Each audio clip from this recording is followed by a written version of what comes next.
We should all be sick of talking about Aaron Rodgers, of hearing about Aaron Rodgers. No athlete that I can think of has occupied the talk space as much as Aaron Rodgers over the past 2+ years.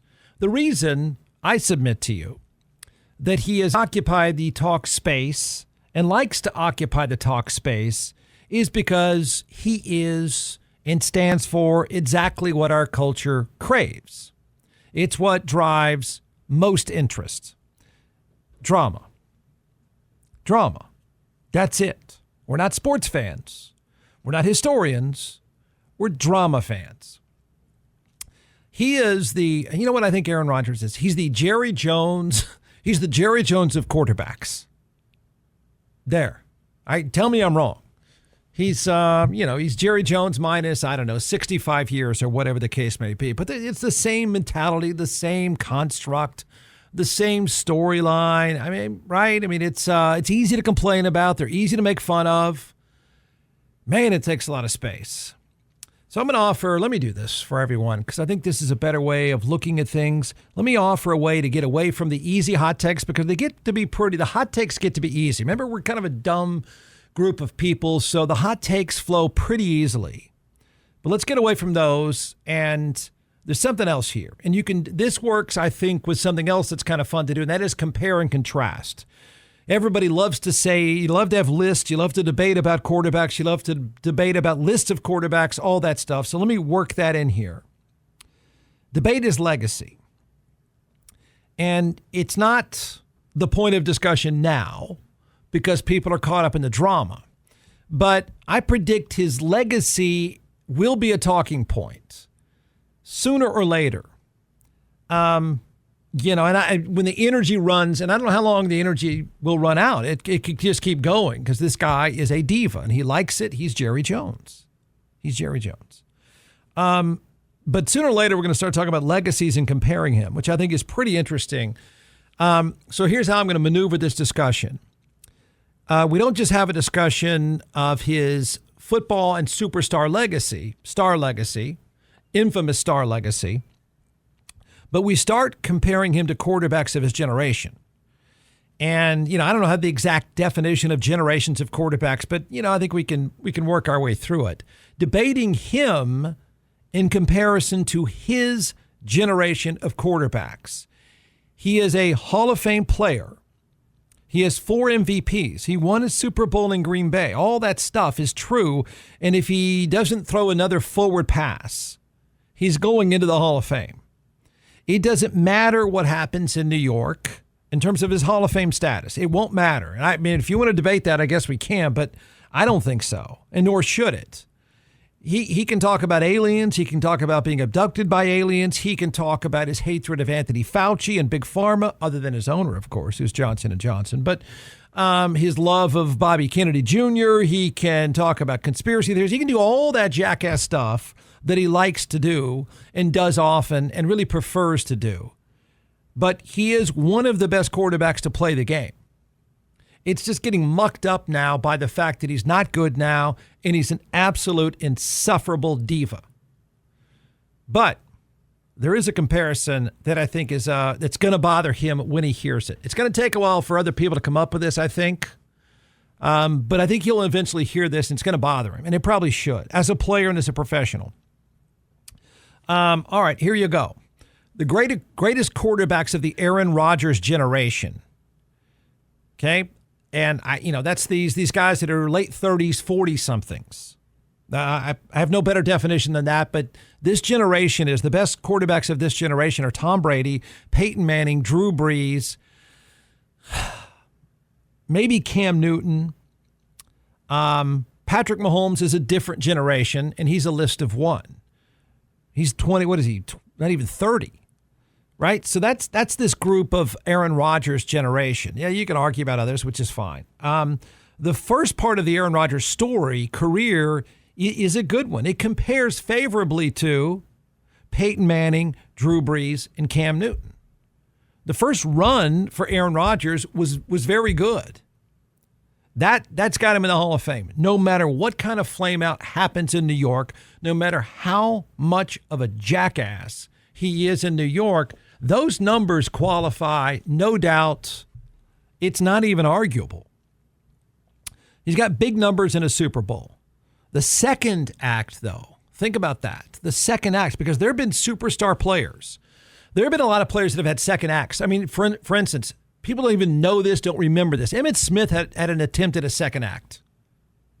Yeah, he went somewhere else. More yards than anyone else to play the game, and he went somewhere else, and it just faded away. Now, you didn't notice because he wasn't full of drama, and he wasn't a jackass, and, blah, blah, blah. But, the second acts usually don't work. They don't work well, except for Peyton Manning and Tom Brady. That's the comparison that's going to leave Aaron Rodgers behind. You start comparing the second act of Tom Brady, the second act of Peyton Manning to Aaron Rodgers, and it's a completely different world. It's a completely different Hall of Fame. He followed their path. I mean, think about it. It's a very, very similar path, or attempted a similar path. And I wonder, you never know what he's going to say other than talk about himself. But I wonder if at some point in his life he says, well, yeah, I saw those guys do it. I wanted to do it. I think he might admit it at some point. I think he was probably in there. I don't think that's necessarily wrong. Man, I wanted to go where I could win. I was running out where I was. And the end was near. Now, he did this himself in Green Bay. Brady didn't do that in New England, and Manning didn't do it in Indianapolis. But either way, they said, you know what, I'm not done. I want to win. They went and did it. I think he was trying the same thing. I think he dictated the terms of the same thing. He went about it a completely different way, and it's flaming out. Not like them. So he followed their path, a late career move. It worked for Brady and Manning. How does it look for Aaron Rodgers now? And they went about it completely different ways, in a completely different mindset, in a completely different work ethic, in completely different personalities publicly. They couldn't be more different. Aaron Rodgers is more Cam Newton than he is Tom Brady. I mean that just in terms of the trajectory of the career. No player has had more drama. If you want a comparison of a career, this would be my comparison of a career for Aaron Rodgers. It's not going to end up being Tom Brady and Peyton Manning because they had those second acts, and Brady went on to set a league record for passing. He went on, Manning did, and he went on to get an MVP, with Sports Illustrated's Man of the Year. Now, granted, when the Broncos won a Super Bowl, he was a shell of the former player, but he led that team to a championship.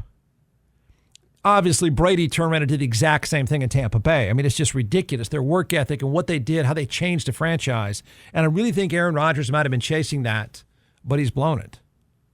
He's blown it. So the comparison for Aaron Rodgers, I don't think you'll like it, and I don't think you'll get it, but I feel fine with it. The better comparison for Aaron Rodgers' second act, sort of long-term career, is more Terrell Owens than it is Manning, Brady, Breeze, even Cam Newton. He's Terrell Owens. I know that sounds crazy.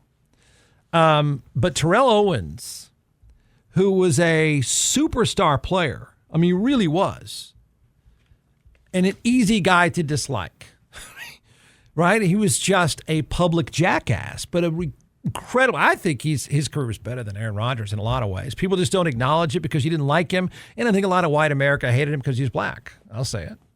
I think that's the difference here with Aaron Rodgers. But Terrell Owens had a spectacular career, but all you knew Terrell Owens is he was absolutely a drama-driven diva who couldn't shut up and made sure that everyone disliked him. But he played hard and he had a great career. Aaron Rodgers is closer to that guy and belongs in the Hall of Fame than he is Manning or Brady. He just is. Terrell Owens was an easy guy to dislike, but a great player. Aaron Rodgers, a hugely successful first act of a career, one of the best, and he's become a very easy guy to dislike, an insufferable diva. That's the career. That's the trajectory. Manning and Brady were completely different. It's a good story in Yahoo Sports today, sort of about this. It says Aaron Rodgers' second act isn't going like Tom Brady or Peyton Manning's, and it may impact his legacy. I don't know. I mean, short term, yeah. Most people, you don't remember where a famous player ended up and it kind of flamed out. I mean, are we really 5 years, 10 years, are you really going to hold it against him? When he goes to the Hall of Fame, and I expect his Hall of Fame speech to be diva-like. I don't buy that. I don't buy that his legacy is damaged as a Hall of Famer. I just think that it's sort of like Terrell Owens. You just think, man, the guy was a jerk, but what a great player. The guy was full of drama, but what a great player. 18 seasons in Green Bay, 4 MVPs, and a Super Bowl. That's Hall of Fame done, period, end of story. At 39, he left Green Bay for New York. I would submit to you they sort of shoved him out the door. That should tell you what a tool he is.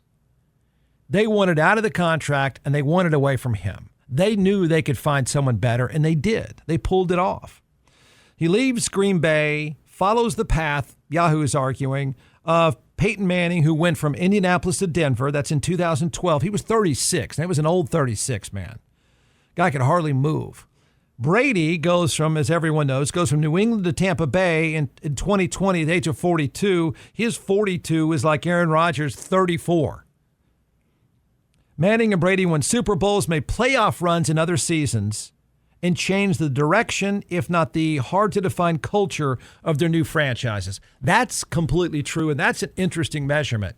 I mean, two of the biggest stars of this generation, our generation as football fans, they leave. I mean, they have legacies, the best and biggest legacies of all time with franchises. They go somewhere else, and they completely change those franchises. Everything about them. It all ended up positive. Not Aaron Rodgers. I mean, couldn't even be more opposite. Granted, the Jets are dysfunctional. Granted, their owner is a full-on buffoon. But it's not like Tampa Bay had things working out. It's not like Denver at the time had things working out. And next thing you know, they win instantly. Compare and contrast. I mean, when you look at it that way, you sort of look at him in a much different way. Doesn't mean he's not a Hall of Famer, but it makes you appreciate those two guys and what they meant to franchises, and it makes you appreciate what Aaron Rodgers means to a team. Yahoo says they finished strong. They proved to be more than just original franchisees. Yeah, I think that's the way to look at it. And, I mean, we can debate the quarterbacks of his generation. I don't think it's that far off. Brady, Manning, Breeze, Cam Newton, Aaron Rodgers. I guess you could throw Ben Roethlisberger in there if you wanted. That'd be tough to do. But, he's got a Super Bowl. But when it comes to I'm leaving and I'm going to make a difference elsewhere, Manning and Brady pulled it off in the greatest way. Aaron Rodgers is flaming out in the most spectacular way.